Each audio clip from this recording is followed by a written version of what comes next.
Saya mulai lagi di Hot Room. Pertanyaan kepada Bapak Kapitra Ampera dari PDIP.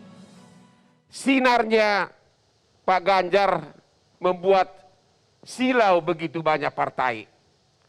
Elektabilitasnya selalu di atas. Pertanyaannya, kenapa sih PDIP tidak legowo aja terima dia untuk resmi dicalonkan sebagai capres untuk 2004? Pak Hotman, jangan lupa yang kita perbincangkan hari ini anak-anaknya PDI. Ya. Jangan lupa kan ibunya, bahwa PDI berhasil mengkader anak-anak ini menjadi manusia-manusia unggul untuk menjadi pemimpin nasional. Tetapi untuk menentukan apakah siapa yang menjadi calon presiden maupun presiden, ada mekanismenya sendiri. Tidak bisa waktu yang begitu masih panjang lalu dicalonkan. Banyak pertimbangan, banyak penilaian, dan semua masih mengalir. Ya, elektabilitas itu masih bisa naik turun.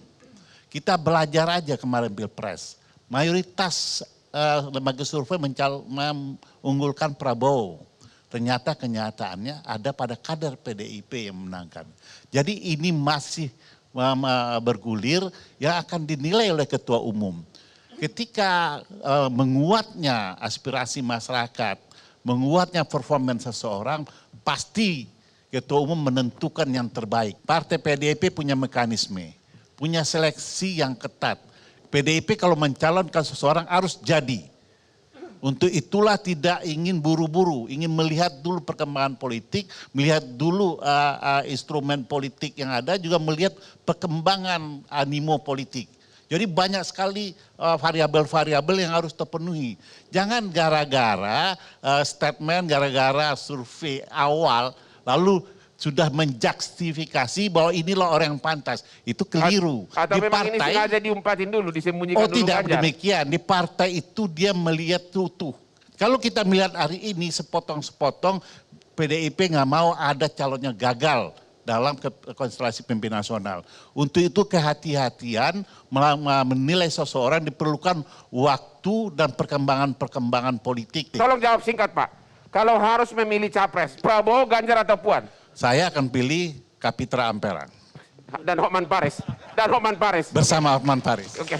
Sekarang dari mahasiswa silakan. Nama saya Kayla Maranata dari Bina Nusantara dari jurusan Business Law. Saya ingin bertanya terkait dengan banyaknya dukungan dari para elit PDIP terhadap Ibu Puan Maharani, apakah itu akan menjadi salah satu halangan bagi Bapak Ganjar Pranowo untuk maju dalam pemilihan Presiden 2024 nanti Pak? Sekian, terima kasih. Pak Kapitra yang paling tepat menjawab ini. Di PDI itu semua memungkinkan, ya. Bisa saja pengurus inti, bisa saja bukan pengurus.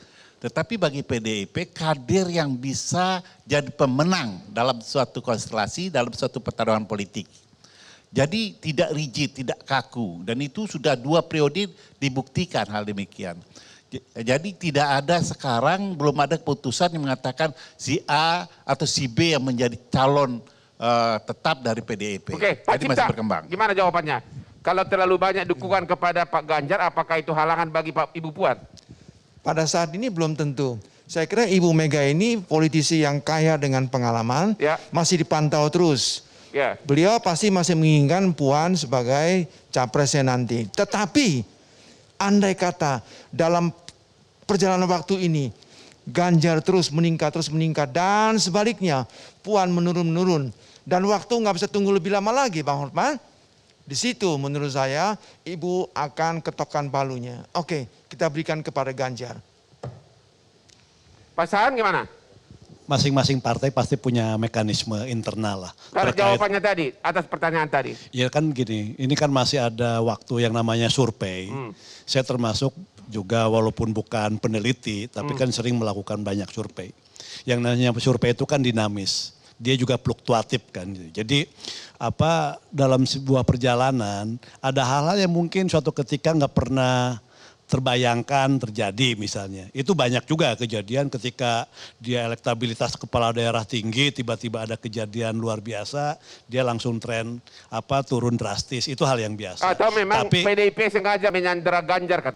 menurut saya kan belum tersandra juga kan karena belum ada keputusan kan itu Ya. loh. Nah, kembali misalnya terkait dengan posisi Nasdem. Tadi Bung Emmanuel menyatakan misalnya partai ingin juga mendapatkan misalnya saling memanfaatkan, siapa memanfaatkan siapa. Saya ingin tegaskan bahwa gagasan konvensi Partai Nasdem itu digagas bulan November 2019. Jauh sebelum tokoh-tokoh ini muncul. Ini kita udah lakukan. Kenapa? Karena kita ingin proses rekrutmen calon presiden, apalagi ke depan itu posisinya sama, itu juga memberi kesempatan kepada ada anak bangsa yang terbaik untuk ikut. Entah latar belakang apapun misalnya. Termasuk dalam perjalanannya, kita juga di 2018 yang lalu untuk Pilgub Jawa Tengah, termasuk yang mendukung Pak Ganjar. Kalau kira-kira pendapat Bapak terhadap pertanyaan itu apa? Bahwa PDIP memang sengaja menyandera Pak Ganjar. PDIP mungkin juga gini, juga nggak mau kehilangan seorang kader. Dan saya juga, apalagi Pak Ganjar ini kader yang istilahnya bukan hanya semata-mata ideologis kan gitu kan. Ini kan dari bawah juga kan. Dia berkarir di PDIP kan dari bawah juga. Dan saya yakin PDIP juga tidak mau juga kehilangan atau menurut seorang Bapak Ganjar. apa sebaiknya PDIP juga bikin konvensi seperti Nasdem? Kalau itu jauh lebih bagus misalnya. Oh, kalau banyak yang ikut. Tapi kan PDIP kan saya nggak mungkin lah. Partai lain menanggapinya. Ya, itu kan istilah lain ya. Ya, saya katakan nggak gini. mungkin partai lain menanggapinya. Oh. Kita ini punya rumah sendiri yang tidak boleh dimasukin begitu. oleh partai lain. Tetapi kata menyandra itu kata yang menyesatkan. Karena sampai hari ini Ganjar masih bebas melakukan aktivitas apapun. Sehingga tidak ada juga dari partai melarang tiba-tiba ada relawan Ganjar atau Ganjar mania yang ada depan saya, dinda saya ini. Jadi kalau dia tersandra pasti sudah di-cutter Ganjarnya. Ternyata kan semua dinamis. Ya. Sehingga ketika waktunya disitulah ketua umum akan menilai, akan menentukan sebuah keputusan. Sekarang juga berkembang. Kalau saya tidak salah relawan Ganjar ini udah di mana-mana. Tetapi apakah itu Ganjar di-cutter? Kan tidak. Ganjar tetap saja menjadi kader PDIP yang sekarang menjadi petugas partai Gubernur Jawa Tengah untuk melaksanakan amanah yang diberikan partai maupun negara kepadanya. Immanuel Ebenezer, menurut Bapak Ganjar itu disandra sama PDIP enggak? Saya rasa saya sepakat dengan apa yang disampaikan senior saya. Diksi ini menyesatkan karena dalam partai Menyesatkan itu kenapa maksudnya? menyesatkannya nggak ada yang namanya sandra menyandra. Apa yang mau disandra dari Ganjar? Ya kenapa sampai sekarang seolah-olah dicuekin gitu? Gini, PDIP itu saya yakin apalagi Bu Mega ya, pemimpin yang sangat rasional dalam melihat politik bukan emosional. Ya. Artinya menjawab tadi pertanyaan dari mahasiswa, apakah Mas Ganjar bisa terganjal karena dia bukan pemilik partai, tapi harus dipahamin bahwa mekanisme di PDIP syaratnya harus kader. Itu. Kedua, persoalan yang lain-lainnya bahwa Mega itu punya sejarah yang luar biasa, ketua umum partai politik, dia tidak menyalonkan diri. Jadi Artinya, menurut Anda sebagai pendukung Ganjar itu tidak disandra? Enggak ada yang disandra. Atau belum disandra? Gini, sudah kalau nggak salah 1 bulan yang lalu pernyataan Sekjen PDIP sudah mempertegas bahwa calon PDIP hanya ada 2, Puan dan Mas Ganjar. Nah tinggal kita lihat proses elektabilitas. Oke Pak Yunarto, kalau nanti pada akhirnya Ganjar akhirnya diterima, legowo diterima oleh PDIP, menurut Bapak bakal Ganjar maju dan Puan sebagai wakil? Yang pasti pertama menurut saya tidak mungkin jauh-jauh sebelum 2024. Saya meyakini dari polanya, apalagi biasa partai terbesar, itu menjelang injury time baru akan memutuskan. Ya. Yang kedua, pertanyaannya kalau Ganjar akhirnya yang dimajukan oleh PD Perjuangan, apakah mungkin dengan Mbak Puan? Kalau secara teoritis hampir tidak mungkin. Tapi kan mungkin saja kalau tiba-tiba kedua orang ini... Maksud Anda nggak mungkin Puan sebagai wakil, apa rela Ibu Mega putrinya tidak naik jadi wapres? Saya tidak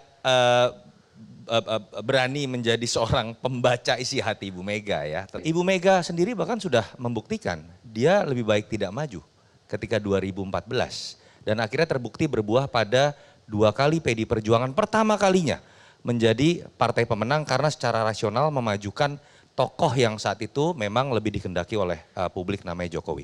Tapi kita tidak bisa menilai bahwa sudah pasti sekarang Ganjar karena masih ada waktu 2 tahun lagi.